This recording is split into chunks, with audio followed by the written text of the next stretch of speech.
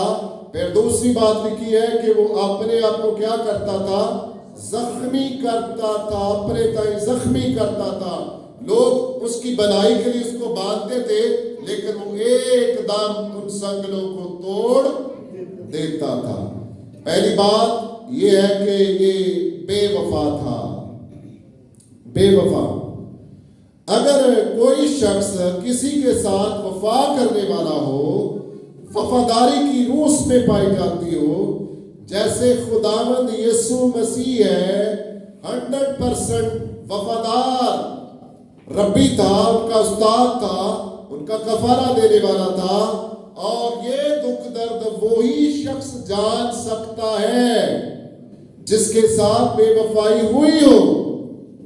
یسوع مسیح نے تو نہیں کبھی بے وفائی کی ہے جی. اکثر آپ نے چرچ میں ایک مثال سنی, ایک شخص کو جب قتل کیا جانے لگا تھا, اس کو خاص اس کے سامنے مطالبہ رکھا گیا تھا, اے بھائی تو ایسا کر دے صرف کہ تو اپنے خدا کے ساتھ بے وفائی کر دے تو ہم تجھے زندہ چھوڑ دیں گے. اور اس نے کہا کہ 86 سال میری عمر ہو گئی ہے, آج تک میرے مسیح نے میرے ساتھ بے وفائی نہیں کی. تو کتنا بڑا ثبوت ہے ہمارے پاس اس کا بھی, اور کلام مقدس سب سے بڑا ثبوت کہ ہمارا خدا, اس کی خوبیوں میں سے ایک بڑی خوبی یہ ہے کہ وہ کیا ہے, ہمارے ساتھ وفادار خدا ہے. آپ بھی جب دعا کرتے ہیں آپ بھی بولتے ہوں گے, جب میں دعا کرتا ہوں میں بھی اپنی دعا میں بولتا ہوں, اے خدا تو کیا ہے, تو وفادار خدا ہے. اور جب کوئی ایسا ہی شخص ہو جو 100% وفادار ہو اور اس کے ساتھ بے وفائی کی جائے تو اس سے پوچھا جائے کہ بھائی کیسا محسوس ہوتا ہے, تو اس کے دکھ درد کو وہی شخص جان سکتا ہے جس کے ساتھ ایسا واقعہ ہو گزرا ہو. سو کلام مقدس میں 3 اناجیل میں, متی کی انجیل میں, مرکز کی انجیل میں, لوکا کی انجیل میں, اس کو 3 مختلف طرح سے اس کو متعارف کروایا گیا. لکھا ہے 10 باب کی 4 آیت میں متی میں, جس نے اسے پکڑوا بھی دیا, یہودا کے متعلق جس نے اسے پکڑوا بھی دیا, بے وفائی کی, پھر کیا ہوا, پکڑوا بھی دیا. مرکز کی انجیل اس کا 3 باب ہوئی ہے, یہودا نے جس نے اسے پکڑوا دیا. اور تیسری انجیل 6 باب, لوکا کی انجیل 6 باب 16 ہے, اور جو اس کے پکڑوانے والا ہوا. سو یہ یہودا کے متعلق سارے ریفرنس ہمیں ملتے ہیں. پہلی بات میں نے سکھائی ہے یا آپ کو بتائی ہے کہ یہودا کیسا شخص تھا, بے وفا شخص تھا. یہ یسوع مسیح کے پکڑوانے والوں میں سر فہرست شخص ہے. سو اس لیے اس کبینہ نے اس کو استعمال کیا, اس کو لالچ دیا. اس کی زندگی میں بہت سارے لالچ ہم پہلے دیکھتے ہیں. بنیادی طور پر لالچ ہے اس کی زندگی میں ہم پہلے دیکھتے ہیں. کلام مقدس میں سے آپ جانتے ہیں, کئی دفعہ آپ کو بیان کیا گیا اپنے سامنے کہ جب خداوند یسوع مسیح کے ایک عورت نے پاؤں دھوئے تھے تو یہ اعتراض کرتا ہے یہ قیمتی عطر جو تھا 300 دینار کا تھا, یہ بیچ کر غریبوں کو کیوں نہ دیے گئے. اور کلام میں لکھا ہے اس کو غریبوں کی فکر نہیں تھی بلکہ اس لیے کہ یہ چور تھا. سو ایک ایسے لوگ بیان کرتے ہیں کہ حادثہ کوئی بھی ایک دم وقت کرتا ہے پرورش برسوں, حادثہ کوئی بھی ایک دم نہیں ہوتا. اس کی جب آپ شروع سے اسٹڈی کرتے ہیں تو یہ چیزیں اس میں سے نکلتی ہیں, آہستہ آہستہ پروان چڑھ رہی ہے اس کے کریکٹر میں کہ یہ شخص ایسا شخص تھا, یہ لالچی تھا اور اس نے ایسا کیا ہے. سو بیٹیوں بہنوں بھائیوں, پہلی بات یہ بے وفا ہے. دوسری بات یہ اس نے یسوع مسیح کو کیا کیا ہے, پکڑوانے میں بڑا رول ادا کیا ہے. ابھی جو بات میں نے بتائی تھی, یہ آبجیکشن کرتا ہے کہ یہ اس عطر کو سیل کر کے غریبوں کو کیوں نہیں دیا گیا. اس واقعہ کو آپ نے پڑھنا ہو تو آپ بعد میں مجھ سے ریفرنس دے سکتے ہیں, جان سکتے ہیں. سو آگے چلتے ہیں کہ یہ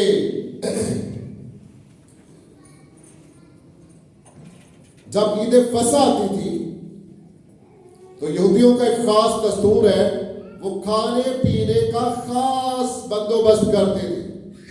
عید فصح یا عید فطر کے موقع پر وہ خاص کھانے پینے کا بندوبست کرتے تھے.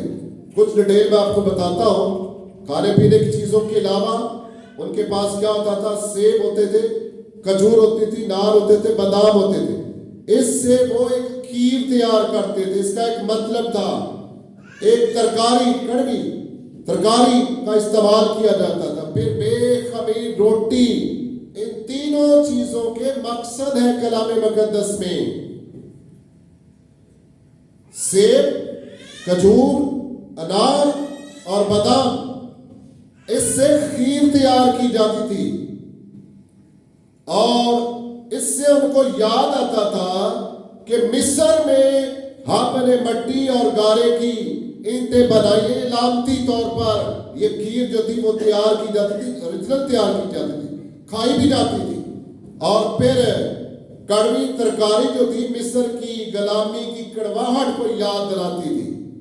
پھر بے خمیری روٹی, جس کا خدا نے حکم دیا تھا کہ کوئی شخص خمیر نہیں کھائے ورنہ وہ اسرائیل کی جماعت میں سے کاٹ ڈالا جائے گا. کیا تھا؟ جب یہ میز لگائی جاتی تھی نیچے زمین پر, اس وقت لوگ زمین پر, فرش پر بیٹھ کر کھانا کھاتے تھے. اور خاص طور پر میزبان کے دائیں طرف ایک خاص مہمان بیٹھتا تھا. اور میزبان کیا کرتا تھا؟ اس روٹی کو لیتا, توڑتا, اس میں سے ایک نوالا لیتا, اس کھیر کو بھی اور اس ترکاری کو بھی اس میں لگا کر ایک نوالا جو تھا خاص مہمان کو دیتا تھا. جب یسوع مسیح عید فصح منا رہے ہیں تو اس دن خاص مہمان پتہ کون تھا؟ یہودا اسکریوتی تھا. اور وہ یسوع مسیح کے دائیں طرف ایسے پوری لگا کر یسوع مسیح بیٹھے ہوئے تھے. یہ یہودیوں کی روایت تھی. اور یسوع مسیح کیا کرتا ہے؟ اس کو ایک نوالا دیتا ہے. اور یہ بھی اشارہ تھا, یہودا اب تو کیا ہے؟ اب تو مہمان ہے. اس کے بعد ہم شاید ایک دوسرے کو نہیں ملیں گے, رفاقت نہیں ہوگی, سنگت نہیں ہوگی ہماری. سو کئی اشاروں سے اس کو سمجھایا گیا, لیکن وہ باز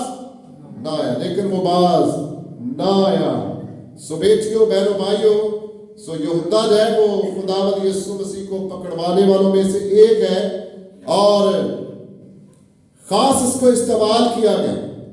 کلام مقدس میں ہم غور کرتے ہیں کہ انہوں نے 30 روپے کے عوض یا 30 سکوں کے عوض یہودا کو لالچ دیا. اور یہ ان کو اشارتاً بتاتا ہے کہ جس باغ میں میں جاؤں گا آپ کو لے کر, ایک یہودیوں کا خاص سٹائل تھا اس وقت, جا کر کندھے پر ہاتھ رکھتے تھے اور پھر شاگرد جو تھا وہ اپنے ربی کا, اپنے استاد کا بوسہ لیتا تھا. اور کلام مقدس میں آپ نے کئی بار سنا ہوا ہے, اے میاں تو جس کام کو کرنے آیا ہے کر لے. کیا تو ابن آدم کو بوسہ لے کر پکڑواتا ہے؟ سو یہ ایک طرح سے یہودا کو شرم دلانے والی بات تھی. کیا تو ابن آدم کو اس طرح دھوکہ دے گا؟ سو آئیے آگے چل کر اور غور کرتے ہیں کہ میں نے شروع میں کہا تھا کہ کتنے سکوں میں خداوند یسوع مسیح سیل کیا گیا؟ 30 سکوں میں یہ سیل کیا گیا ہے.